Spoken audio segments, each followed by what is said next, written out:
पद्मासद्म पदाम्बुज परमचिल्लीलात तत्व प्रजल विद्युत विद्यानन्ददयाचलो मितबल शान्ताखिल न्योमलो दद्दन्न श्रीजगन्नतिं गुणमणि प्रातोज्वलालंकृतिं। धर्मान भाइयों, आपने अपना अंतर्नाद प्रकट किया और आशीर्वाद की इच्छा प्रकट की। क्या सूर्य को प्रकाश देने की याचना करनी पड़ती है? बिना मांगे ही सूर्य का प्रकाश सबको स्वयं प्राप्त होता है। सूर्य जैसे सबके लिए अपना प्रकाश स्वयं प्रदान करता, उसे याचना नहीं करनी पड़ती है, उसी प्रकार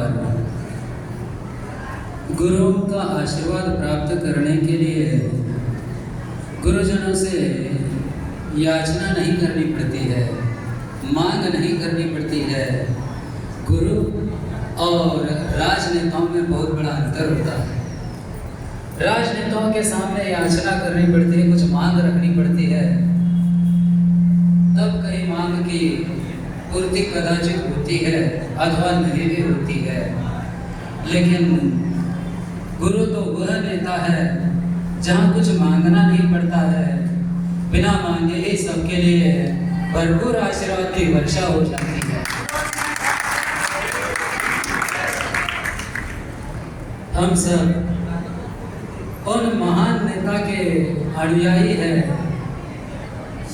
जो स्वयं वीतराग थे, उनको किसी के भी कल्याण का कोई राग नहीं था, फिर भी जिनकी स्वाभाविक कृपा से इस जगत का संपूर्ण कल्याण हुआ है, उस महान नेता का नाम भगवान महावीर था, जिनका आज जन्म कल्याणक महोत्सव मनाने के लिए आप सब यहाँ पर एकत्रित हुए हैं।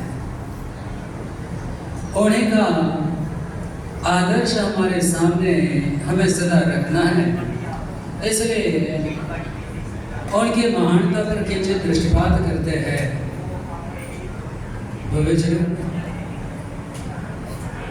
महावीर का जन्म नाम महावीर नहीं, वर्धमान था। लोग तो किसी का कुछ भी नाम रख देते हैं, उसमें कभी गुणों का विचार होता है, नहीं होता है, और कभी कभी तो गुणों के विपरीत नाम रखा जाता है। जैसे किसी का वर्ण बिल्कुल उजला होता है और माता पिता उसका नाम श्याम अथवा काजल रख देते हैं। पर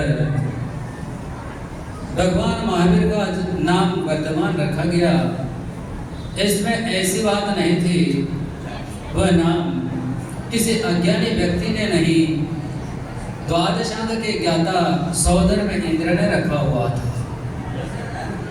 उसमें पूर्ण विचार था। जब भगवान का कुंडपुर में जन्म हुआ, इंद्रादि देवगण बालक तीर्थंकर को लेकर सुमेरु पर्वत पर गए, वहां जन्माभिषेक किया। उस समय इंद्र ने भगवान का नामकरण करने का विचार किया।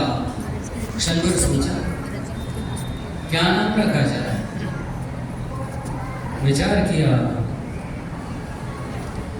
ये भगवान अपने गुणों में सब प्रकार से वृद्धि करने वाले हैं, ये सब गुणों को प्राप्त करने वाले हैं, इसलिए इनका नाम भी वैसा ही अनवर्थक होना चाहिए।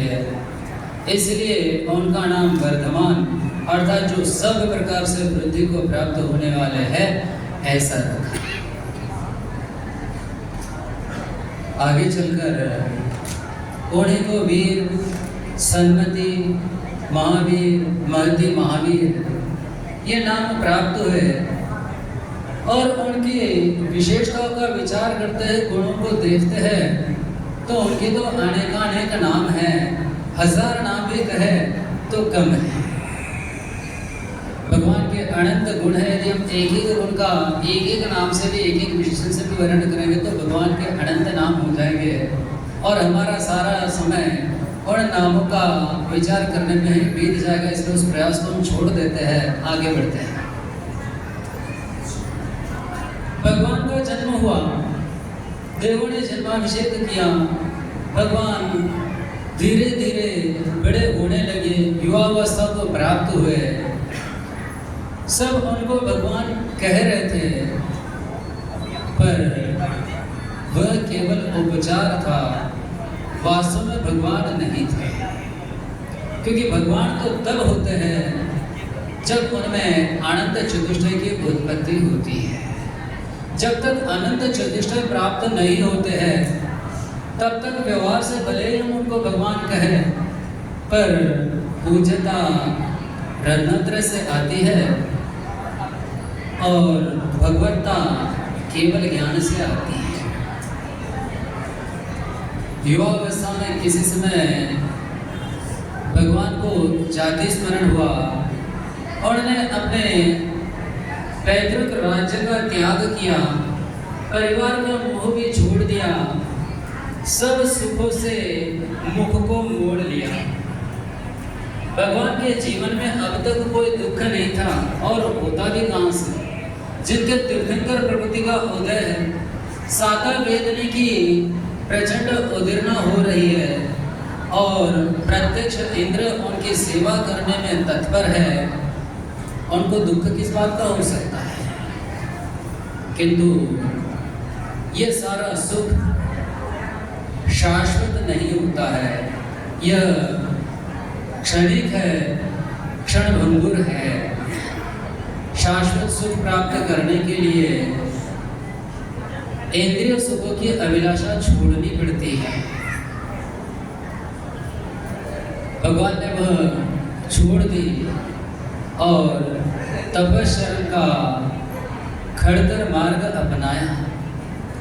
अब तक जीवन में जिनने कुछ भी दुख क्या कष्ट भी नहीं देखा था, वे भगवान मुनिपद में आरूढ़ हुए और समस्त सुख सुविधाओं से रहित होकर साधना करने लगे।